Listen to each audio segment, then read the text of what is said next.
fire? Can I get an answer? Yeah, yeah, yeah, yeah, yeah, yeah. Hi, Marjan. I have questions for you. To which Number extent one. do you identify yourself with Suzanne? I am perhaps a bit like her in that way that I always overthink things, and I find it very hard also to let people go or to let things go, and I also let interactions and tensions always determine my mood. And it's also a big issue for me to move to other places. It takes a while before I really feel comfortable somewhere, and so I remember for myself, I remember moving to another student room several times. That's always been a very big issue to me. But in contrast, coming back to Ghent when I've been at home for a weekend, for example, coming back to Ghent is for me always like coming home. Yeah, yeah, yeah, yeah, yeah, yeah. So yeah, and to which extent do I identify myself with Suzanne? Yeah, I like pets, of course. I don't like dogs very much, but cats. The cats, of course, the cats. I have question number two. Do you think the notion of habitat has changed over the past year? Well, I think the COVID pandemic has forced us to stay at our homes far more frequently than we were used to, which made us reflect maybe on what our personal spaces mean to us. I suppose. Perhaps we also learned to appreciate what we have and what we too often take for granted also. Maybe we now consider also what are most important things in life, and that are, I guess, the things that are forbidden, and as I would say, like social contact. I mean, it looks like something very normal and very stupid, but I guess now we see how much we need that and how important it is to us. What could be like coming home also, or feeling at home. So I guess now we filter, as to say, the most person things in life, the most important people. And still then we consider also how important they really are. And it's I guess so hard that we can't just touch each other. And our habit is perhaps just limited to the people we belong to, and which we now recognize way more than ever. I guess it's people. I have question number three. Are the prisons and courthouses you have seen recently still a good inspiration for fictional characters? If you ask my opinion about prisons, we can talk for hours. Well, the view on prisons depend on what purpose of punishment you keep in mind. If you want convicted people to come back to society after a while, then you have to give them a second chance, and then you don't look people up in prisons. It's just not.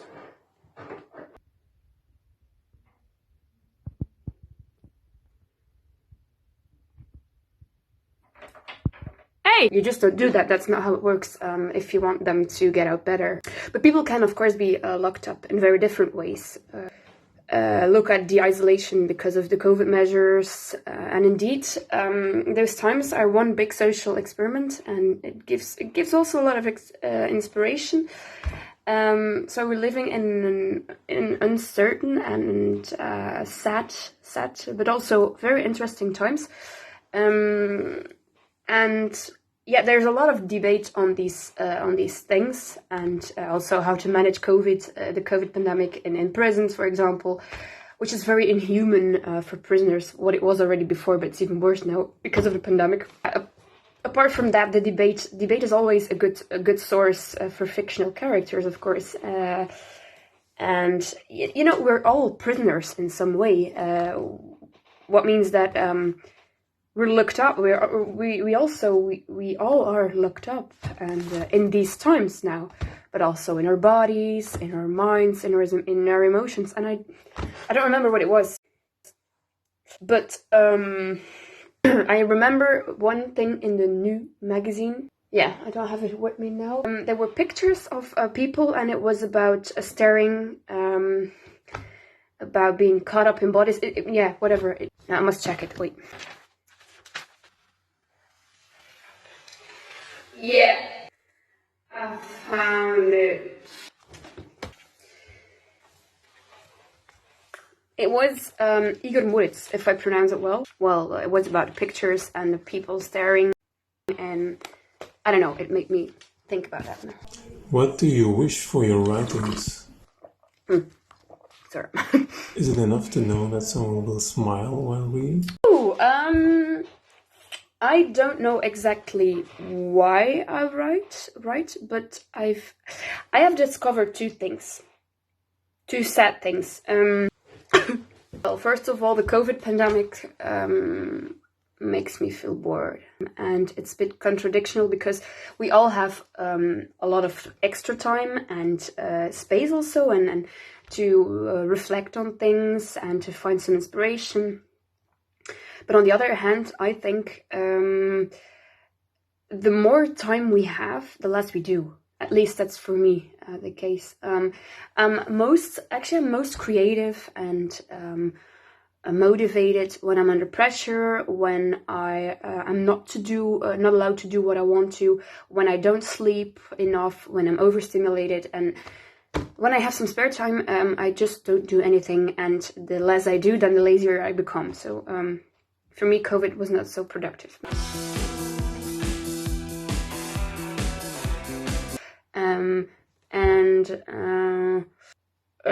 Yeah, it's pretty regrettable, I think, in these times full of opportunities. But also, I feel that because of the pandemic, I would say, understimulated in some way, and that makes my mind very empty. And secondly, also important, there is the social media, and I have my smartphone, and which is, I don't have it that long. It's recently that I think a year now I'm having it. Before I had a little Nokia. Yeah. Ik zeg, ik kind van mijn tiddy. Yeah, secondly, I wanted to say there is my smartphone. And so since a year maybe, I decided to buy myself a smartphone, and I recognize how much time it is consuming, and especially for doing nothing. Nothing! And it's true poison, these things, no doubt. So I'm actually wasting precious time I could use to reflect on things and to let my creativity flow. And even during the slightest moments we're bored, we fill the gap with our smartphone. And I do it, I see it everywhere around me. Everyone is just, it's always there. I'm actually wasting precious time when I'm bored that I could have used for other things when I grab my smartphone. And so time that could have have brought us something inspiring and useful, maybe. So I would state it as we forgot how to stare. Like, we stare at screens, of course, but we actually look through the real stuff. And we forgot actually to stare. So the dramatic overuse, I would call it like that, dramatic overuse of my smartphone, and the effect of understimulation and tons of free time because of the COVID pandemic. Yeah, for me also, they go hand in hand, unfortunately. Just evil!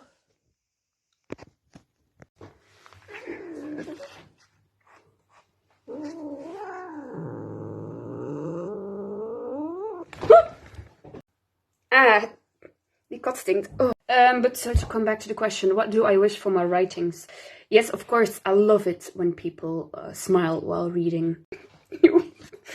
But even broader, I would say, I want people to recognize what they read, and if not, that they become, because of reading, able to move into another character and get a richer inner world or something. Because they try to empathize with someone else and his or her feelings. So I love it when people learn by reading, and then I don't mean in an academic fashion, but really on an emotional level. And I believe that that is also what makes us better persons, when we reflect on ourselves and in order to understand someone else. And that will also, I guess, create a better place on earth, I guess. And secondly, I want people to get inspired by reading and to feel alive. And I just want them to feel, yes, to smile, but also to cry, to shout, to feel embarrassed, to love, whatever. So reading is not, for me, it's not escaping, as they might say, but reading is more like daring to look into your own soul and through those fictional characters. And so, in fact, they do exist. Do you see any kind of connection between your work and other contributions to New magazine? Well, the key conclusion could be that maybe a home is not always a house, and a house is not always a home. Ooh. You see? Like, you can be in your house without feeling at home, and like it takes a while before you really feel comfortable in your own house, and sometimes you never feel well at places you decorate or arrange in order to make it your own well-known personal space. It can still feel like something is missing, and that is due to much more than just the walls and the bricks. So being at home can also, I guess, also be related to much more than just a house. And sometimes you feel at home at some particular places or regions, maybe. But home can also be a person, like someone you're in love with, or I think you can also feel home or not in the look or the glance of someone. And what I wrote with the story of Suzanne was, I guess, a combination of that all. It's about moving, it's about leaving someone behind and taking others with you. And so it's the kind of disturbance of all the elements that were related to being home, and how these disturbances lead actually to new combinations, and it's like a never-ending searching of home and feeling somewhere at home. And that is maybe what life is like. It's a never-ending search of being at home, feeling at home somewhere with someone, in a broad sense then. And so the other works that I read in the New magazine, I guess they all describe in a certain way all the kind of elements that can contribute to feeling at home or not. And it's about places, about nature, people, like children, family structures, known sensations, even clothes, but also little things in life where we can be grateful for, and even more symbolic things also, like feeling at home in your own body and mind and thoughts, maybe. Yeah. Is there any work in you like particularly? For what kind of reason? I liked all of them. I liked all of them. They were all giving another view on what a habit could be like, but still the same elements always come back in a certain way. I also liked the poems, but I still think that poems, for me at least, are a bit hard to understand entirely, because it's written in another language than your own. They are so symbolic, and they can be interpreted in several ways. But on the other hand, poetry gives also some opening, or how to say, a kind of opening to be integrated in your own life or something. And so it's also maybe an example of how even language can be a home or function as a habitat or something. A work that also moved me was that of Roland Peters. And for me, that was kind of a story of balance or something. Balance between what we need as human beings to survive, to feel well, to live, and between the desire also to achieve and to possess things. And there were two interesting storylines for me. First, how four walls can can be a home or a house to someone, and how sounds or habits can make a house a home. And the role of the cats, of course. The cats. The cats! Just evil!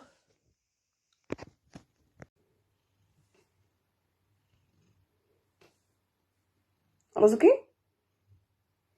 Too sexy for my cat. Too sexy for my cat. Poor pussy. Poor pussy cat. And secondly, the story looks in the first place like an argument to honor the little things in life, maybe, to not to be too greedy, to start living in a different way than we do today. But it also points out to the fact that there is some need to social well-being also, and materialism too. And so that's what I mean when I speak about balance. It's a great exercise in life that's never ending, to find balance between what we really need and what we want and what makes us happy. And these things are not always the same. And when do we know what we need or what makes us happy? This is hard questions for this evening. However, there is one question left for me. For Roeland, maybe? Is the story autobiographic or not? That was not so clear to me. And if so, then yeah, I would ask you, Roeland, how you were doing today. So yeah, I think these were my answers to the questions. I hope they were satisfying enough. Thank you, Marjan. And however, I liked contributing to the new magazine very much, and writing something and creating a new character. And so it was a fantastic opportunity to bully my cat a bit. Just evil! No, we're big friends. Yeah,